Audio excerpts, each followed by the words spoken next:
They say there's 97 targets, and I say there's room for 3 more. The Frontierland Shootin Exposition, it's not about winning prizes. It's not even about getting a high score. It's about having a good time. It's about having an experience. Shooting at nearly 100 targets in a Wild West shootout. But did you know the Frontierland Shootin Exposition, it may be the last Disneyland shooting gallery, but it wasn't the first.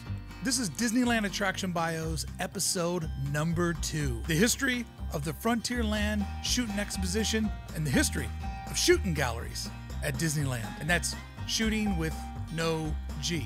Shooting. A shooting is something nobody wants at Disneyland. The Frontierland Shootin Exposition is conveniently located in a log cabin in Frontierland at Disneyland. Although it didn't open until 1956, this was the first use of this space in Frontierland, where you're given a replica 54 caliber Buffalo Hawkins rifle strapped to your shoulder. The Hawken rifle is a muzzle-loading rifle built by the Hawken brothers that was used on the prairies and in the Rocky Mountains of the United States during the early frontier days. It has become well known as the Plains rifle, the Buffalo gun, the fur trapper's gun. The Hawken Plains rifle was developed in the 1820s and made by Jacob and Samuel Hawken in their, get this, St. Louis, Missouri shop. It all comes back to Missouri, which they ran from 1815 to 1858. Once you got your Hawkins Buffalo rifle strapped to your shoulder, you're peering through the scope at a shootout, and you're seeing the legendary Boothill in Tombstone, Arizona. Boothill Graveyard is a small graveyard of at least 250 unlucky cowboys located in Tombstone, Arizona. The graveyard was used in 1883 to bury outlaws and a few of their buds. Boothill refers to fellas that died with the boots on, some killed in the OK Corral shootout on October 26, 1881. Seems like yesterday. The Frontierland Shootin Gallery, Shootin Exposition, Shootin Arcade, whatever you want to call it, it may be the last area where guests can experience a shooting gallery in Disneyland, but it wasn't the first. Adventureland was home to the Safari Shooting Gallery, which opened in 1962. The Safari Shooting Gallery featured 12 rifles. This arcade offered more of a variety of targets than any other shooting arcade at the time in the United States.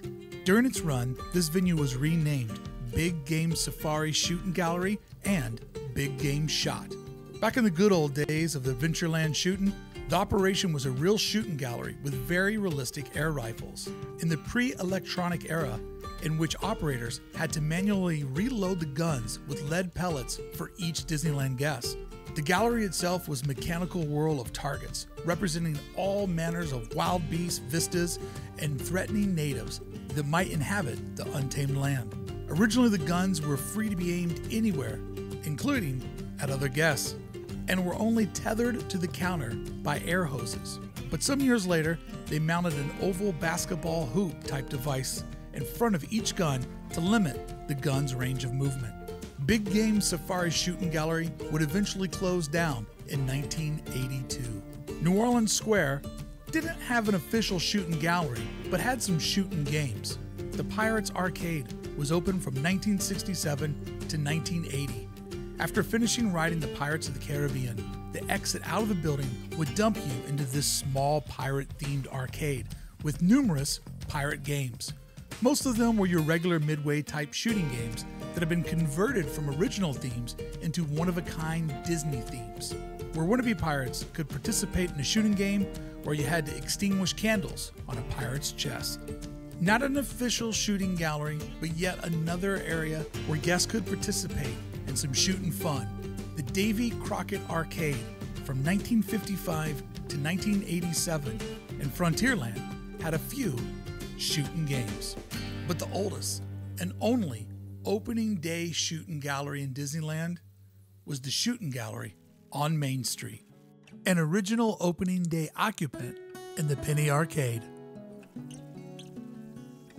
The Main Street Shooting Gallery operated from July 55 to January 62. However, it was small and only featured 8 guns, and demand quickly outpaced its small capacity. The Main Street Shootin Gallery would give guests a Winchester Model 62A gallery gun. Eventually, it was decided that the noise and the theming of a shooting gallery didn't quite fit into the quaint city life depicted through Disneyland's Main Street USA, and the Main Street Shootin Gallery would close in 1962. Can you believe there was shooting on Main Street? The Main Street Shootin Gallery. And one of the reasons why it went away is 8 guns wasn't enough.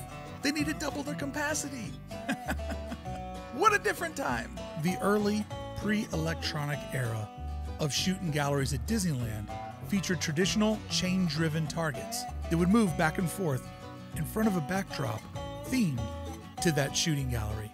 The original Disneyland shooting galleries used pellets that cast members would have to load into the rifles for guests. And at the end of each day, all of that shooting chipped away at all of the targets as well as the backdrops, meaning every single night, the Disneyland cast members would have to repaint the targets and the backdrops to keep it to Walt's high expectations of excellence at Disneyland. This would require gallons and gallons and gallons of paint each and every year.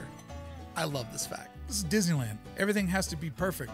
Repaint those targets. McGlasson Guns had supplied Disney with their fire rifles from the park's opening, and in the 70s, McGlasson began tinkering with new arcade rifle that shot infrared beams of light rather than actual bullets. When a marksman would hit a target with one of these new electronic guns, music, lights, and motion could interact with the shot. The advantages created much more interactive gameplay for the Disneyland guests. Also, somebody doesn't have to go in there and repaint the targets each and every night, leaving Disneyland clean and pristine and saving a couple hours of labor. But most importantly, safety first. There was no more risk of pellets ricocheting and hurting anyone, or someone stepping in the way, or someone accidentally getting in the way of shooting. Moving over to infrared made this a safe experience for everyone. But by the time the electronic age came, the Adventureland Gallery had already given away to a shop, leaving only the Frontierland Shootin Gallery as the last kept shooting arcade in all of Disneyland. The pellet-driven version would shut down in September of '84 for a major refurbishment. When it reopened the following year as Frontierland Shootin Arcade, it featured the new interactive infrared system and extra rifles to increase the shooting gallery capacity. The gameplay is pretty easy. You have a whole range of targets in front of you.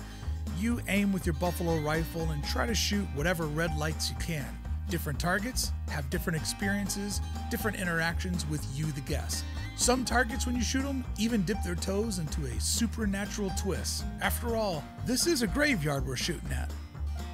And a graveyard full of, well, you know, bad guys. Since its beginning, the Frontierland Shootin Gallery has always required an additional price to play. In the early days, it was 25 cents. In 1972, it was a 40-cent C ticket.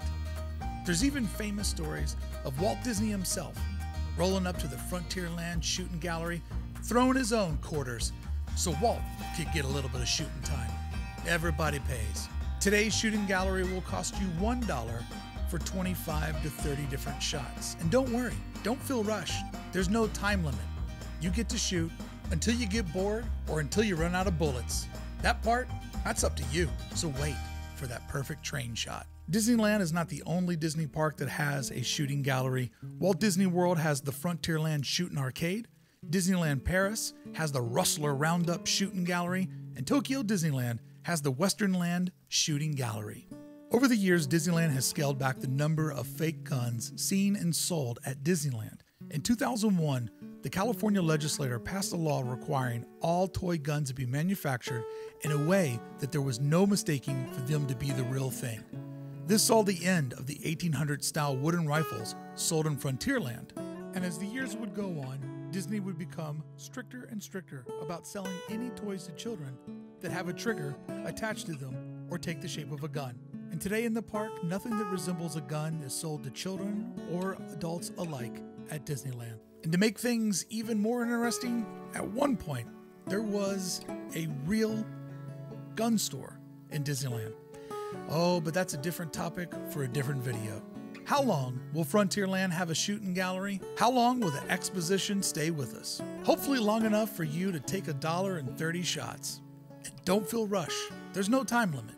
Keep shooting until you run out of ammo. I find this attraction to be incredibly fun, and it keeps the spirit of Frontierland alive. There you go, friends. There's the history of shooting galleries at Disneyland. How much longer will Shootin Exposition be a part of the park? Who knows? But whenever it goes away, know that it's taken the history of shooting at Disneyland along with it. But we'll still see Buzz's Astro Blasters and Millennium Falcon's laser cannons for citizens of Disneyland that just, for some reason, need to get the shooting out of the systems while they're at the park. Thank you so much for watching this video. Please let me know down in the comments below, is there an attraction you would like for me to do a deep dive on? And let me know, have you ever taken part of the Shootin Exposition? Is this something that you enjoy doing? Or do you say, no, price of admission or an annual pass, I'm not giving you $1 more. But to that I would say, it's not just $1 more, it's 30 more shots. Boothill! Dying with our boots on, shooting at a graveyard, shooting the dead. If you're going to shoot anybody, shoot at the dead. They can't feel it. And I wager with you, one subscription to this channel, that I have a higher score than you do at Shootin Exposition. High score of all time. 30 for 30, kids.